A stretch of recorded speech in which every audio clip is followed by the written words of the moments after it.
सफला एकादशी आई रे, हरि नाम की ज्योति जलाई रे, मन के अंधेरे दूर करे, जीवन पथ को शुभ बनाए रे। व्रत नियम से तन हो पावन, हरि स्मरण से मन हो भावन, जो भी आया शरण तुम्हारी, उसकी नैया पार लगाई रे। भूले भटके को राह दिखाए, टूटे दिल को धीर बंधाए, विष्णु चरण में जो झुक जाए, संकट सारे हर जाए रे। सफला एकादशी आई रे, हरि कृपा का वरस लुटाई रे, भक्ति संगीत में डूबा जग, मोक्ष द्वार तक ले जाए रे। राधे राधे। हरे कृष्णा। आप सभी का दिन शुभ और मंगलमय हो और आप सभी को सफला एकादशी की हार्दिक शुभकामनाएं। आज की इस वीडियो में सुनिए सफला एकादशी की संपूर्ण व्रत कथा, एकादशी माता अर्थात ग्यास माता की कथा और एकादशी माता की आरती। मोक्ष एकादशी की कथा सुनकर धर्मराज युधिष्ठिर प्रसन्न होते हुए भगवान श्री कृष्ण से कहते हैं, हे कमल नयन, मोक्षदा एकादशी की व्रत कथा सुनकर मेरा जीवन तो धन्य हो गया है। हे मधुसूदन, अब आप कृपया कर पौष मास के कृष्ण पक्ष की कथा भी सुनाइए। तब भगवान श्री कृष्ण धर्मराज युधिष्ठिर को सफला एकादशी व्रत की कथा सुनाते हुए कहते हैं, हे धर्मराज, प्राचीन समय में चंपावती नगरी में महिष नाम का एक राजा राज्य करता था। उसके 4 पुत्र थे। राजा का सबसे बड़ा पुत्र लुम्पा बड़ा महापापी और दुष्ट था।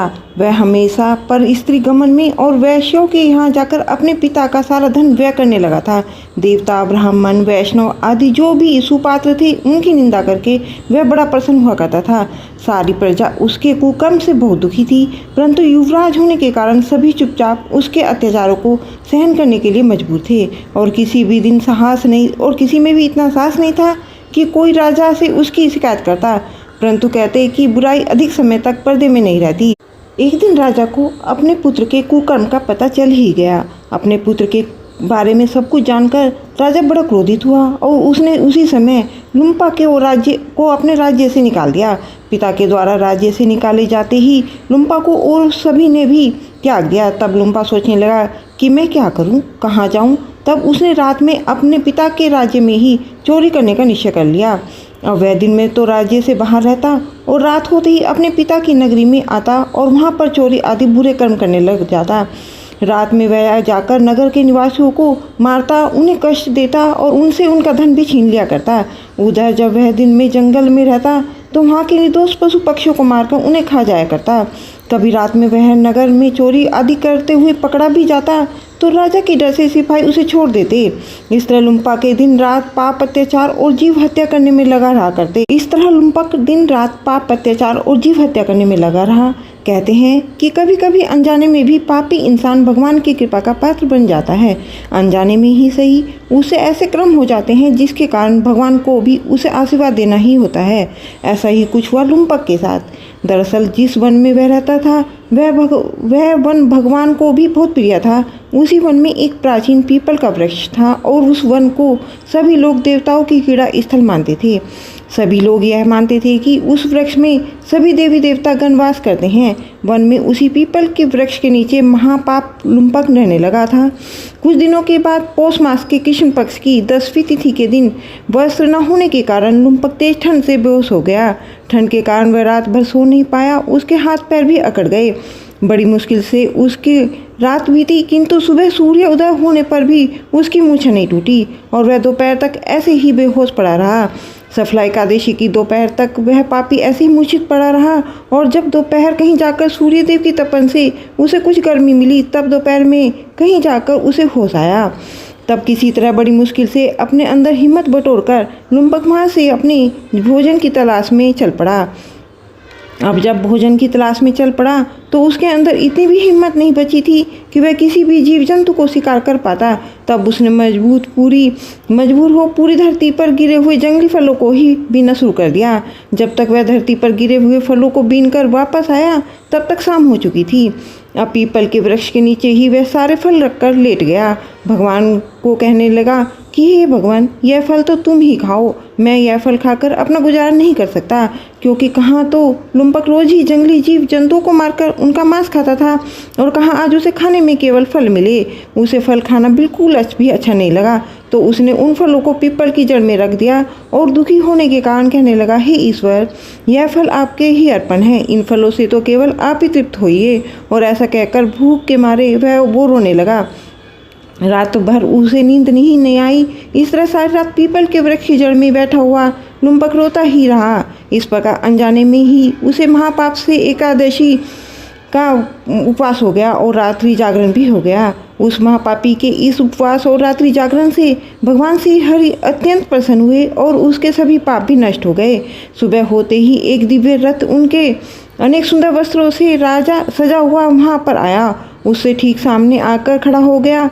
जैसे ही रथ उसके सामने रुका, उसी समय आकाशवाणी हुई, हे युवराज, भगवान श्री हरि के प्रभाव से तेरे सभी पाप नष्ट हो गए हैं। अब तू अपने पिता के पास वापस जाकर राज्य प्राप्त कर ले। जब यह आकाशवाणी लुम्पक ने सुनी तो वह बड़ा प्रसन्न हुआ और हाथ जोड़कर प्रणाम करते हुए अपने पापों का प्रायश्चित करते हुए भगवान से कहने लगा, हे प्रभु, आपकी जय हो। ऐसा कहकर उसने सुंदर वस्त्र आदि धारण कर लिए और फिर अपने पिता के पास चला गया। पिता के पास पहुंचकर उसने सारी कथा अपने पिता को सुना दी।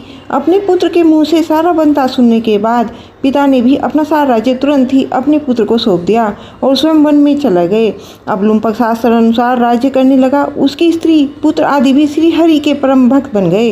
वृद्धा अवस्था आने पर अब लुम्पक भी अपने पुत्र को सारा राज्य सौंपकर भगवान का भजन करने के लिए वन में चला गया और फिर अंत में परम पद को प्राप्त हुआ। धर्मराज, ही धर्मराज, जो मनुष्य श्रद्धा और भक्ति पूर्वक इस सफला एकादशी का उपवास करते हैं अथवा कथा सुनते हैं, उनके सभी पाप नष्ट हो जाते हैं और अंत में उन्हें मुक्ति मिल जाती है। अब सुनिए एकादशी माता अर्थात ग्यास माता की कथा। पौराणिक कथा के अनुसार सतयुग में मूर नाम का दैत्य उत्पन्न हुआ। वह बड़ा बलवान और भयानक था। उस प्रचंड दैत्य ने देवराज इंद्र, आदित्य, वसु, वायु, अग्नि आदि सभी देवताओं को पराजित कर भगा दिया। तब देवराज इंद्र सहित सभी देवताओं ने भयभीत होकर भगवान शिव से सारा वृत्तांत कहा और देवतागण कहने लगे कि हे कैलाशपति, मूर दैत्य से भयभीत होकर हम सभी देवतागण मृत्युलोक में फिर रहे हैं। हे महादेव, हम सभी पर बड़ा भारी संकट आन पड़ा है, कृपया हमारी रक्षा कीजिए। देवतागणों की बात सुनकर तब भगवान शिव इस प्रकार बोले, हे देवताओं, तीनों लोकों के स्वामी, भक्तों के दुखों का नाश करने वाले भगवान विष्णु के शरण में जाओ, वे ही तुम्हारे दुखों को दूर कर सकते हैं। महादेव के ऐसे वचन सुनकर सभी देवता शेषागर में पहुंचे। वहां भगवान को शरण करते देख हाथ जोड़कर उनकी स्तुति करने लगे। स्तुति करते हुए देवतागण इस प्रकार कहने लगे, हे देवताओं द्वारा स्तुति करने योग्य परम प्रिय प्रभु, आपको बारंबार नमस्कार है। हे देवताओं की रक्षा करने वाले मधुसूदन, आपको हमारा नमस्कार है। कृपया आप हमारी रक्षा करें। दैत्यों से भयभीत होकर हम सब इस समय आपकी शरण में हैं। देवराज इंद्र सहित देवताओं के ऐसे वचन सुनकर भगवान विष्णु कहने लगे, हे इंद्र, ऐसा मायावी दैत्य कौन है जिसने सभी देवताओं को जीत लिया है? उसका नाम क्या है? उसमें कितना बल है और वह किसके आश्रम में है? उसका स्थान कहाँ है? यह सब मुझसे बताओ। भगवान के ऐसे वचन सुनकर देवराज इंद्र कहने लगे, हे प्रभु, प्राचीन समय में नाड़ीजंग नाम का एक राक्षस था। उसकी महापराक्रमी और लोक विख्यात मूर नाम का एक पुत्र हुआ।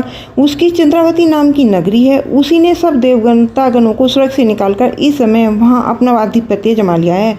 उसने इंद्र, अग्नि, वरुण, यम, वायु आदि सभी देवताओं को उनके अधिकार से वंचित कर दिया है। हे प्रभु, उस दैत्य का अत्याचार तो इतना अधिक बढ़ गया चुका है कि वह स्वयं ही सूर्य बनकर प्रकाश करता है, स्वयं ही मेघ बन बैठे हैं और सबसे अजय हो गया है। असुर निकंदन उस दुष्ट को मारकर हम देवतागणों को अजय बनाइए। ऐसे वचन सुनकर भगवान ने कहा, हे देवताओं, परेशान न हो, मैं शीघ्र ही उसका संहार करूंगा। तुम सब इस समय चंद्रावती नगरी में जाओ। इस प्रकार कहकर भगवान विष्णु सहित सभी देवताओं ने चंद्रावती नगरी की ओर प्रस्थान किया। उस समय दैत्य मूर सेना सहित युद्ध भूमि में गरज रहा था। उसकी भयानक गर्जना सुनकर सभी देवतागण भय के मारे चारों दिशाओं में भागने लगे। जब स्वयं भगवान विष्णु रणभूमि में आए तो दैत्य पर भी अस्त्र आयुध लेकर दौड़े। भगवान ने तब उन्हें सर्प के समान अपने बाणों से बीन डाला। बहुत सारे दैत्य इस प्रकार मारे गए, केवल मूर बचा। वह अविचल भाव से भगवान के साथ निर्भय होकर युद्ध करता रहा। भगवान जो भी तीक्ष्ण बाण उसे मारने के लिए चलाते, उसके लिए वह पुष्पान सिद्ध हो जाते। यहाँ तक कि भगवान से युद्ध करते समय उसका सारा शरीर छिन छिन हो गया, किंतु वह लगातार युद्ध करता रहा और फिर दोनों के बीच मल युद्ध भी हुआ। 1000 वर्षों तक इस प्रकार कहा जाता है कि उनका युद्ध चलता रहा, किंतु मूर नहीं हारा और नाम थका। मूर के से कई वर्षों तक लगातार युद्ध करने और युद्ध में थक कर साथ ही माया रचाने के लिए भगवान विष्णु बद्रिका आश्रम चले गए। वहाँ हेमवती नाम की सुंदर गुफा थी। उसमें विश्राम करने के लिए भगवान उसके अंदर प्रवेश कर गए। वह गुफा 12 योजन लंबी थी और उसका केवल एक ही द्वार था। विष्णु भगवान भय योग निद्रा की गोद में सो गए। देखते ही देखते मोर भी उनके पीछे पीछे आ गया और भगवान को सोया हुआ देखकर उन्हें मारने के लिए तैयार हुआ। तभी भगवान के शरीर से उज्जवल कांति में रूप वाली देवी प्रकट हुई। देवी ने जब अपने सामने मूर्ध नाम के दैत्य को युद्ध करने के लिए तत्पर देखा तो उससे युद्ध करने के लिए ललकारा। तब देवी ने मूर्ध दैत्य से युद्ध किया, उसे तत्काल मौत के घाट उतार दिया। उधर जब भगवान विष्णु योग निद्रा की गोद से उठे तो उन्हें सारी बातें यह ज्ञात हुई। सब बातों को जानकर भगवान विष्णु देवी से कहने लगे कि हे देवी, आपका जन्म एकादशी के दिन हुआ है, अतः आप ग्यास माँ के नाम से पूजित होंगी और आपके भक्त भी वही होंगे जो मेरे भक्त हैं। ग्यास के दिन अर्थात एकादशी के दिन जो भी भक्त सच्चे मन से मेरी पूजा करने के साथ साथ तुम्हारी भी पूजा करेगा, उसके घर में कभी अकाल मृत्यु नहीं होगी और हर आने वाले संकट से भी परिवारजनों की रक्षा हो सकेगी। ऐसा कहकर भगवान विष्णु अंतर्ध्यान हो गए। अब सुनिए आरती। ओम जय जगदीश हरे, स्वामी जय जगदीश हरे। भक्त जनों के संकट, दास जनों के संकट क्षण में दूर करे। ओम जय जगदीश हरे।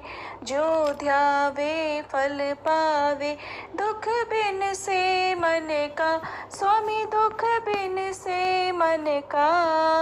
सुख संपत्ति घर आवे, सुख संपत्ति घर आवे, कष्ट मिटे तन का। ओम जय जगदीश हरे। मात पिता तुम मेरे, शरण गहूँ मैं किसकी, स्वामी शरण गहूँ मैं किसकी। तुम बिन और न दूजा, तुम बिन और न दूजा, आस करूँ मैं जिसकी। ओम जय जगदीश हरे। तुम पूर्ण परमात्मा, तुम अंतर्यामी, स्वामी तुम अंतर्यामी। पार ब्रह्म परमेश्वर, पार ब्रह्म परमेश्वर, तुम सबके स्वामी।